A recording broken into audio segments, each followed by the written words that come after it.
question I get asked often is, does Anima support accessibility?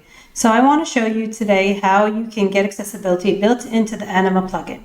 So here I've launched the Anima Figma plugin, running code with React and Material UI on a very simple form. The code generated does not currently have accessibility onto it.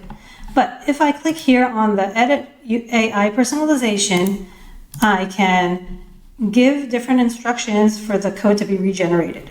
So here I'm going to ask to use Aria tags for accessibility. And now we're going to get the code regenerated and wait. Okay, that was fast.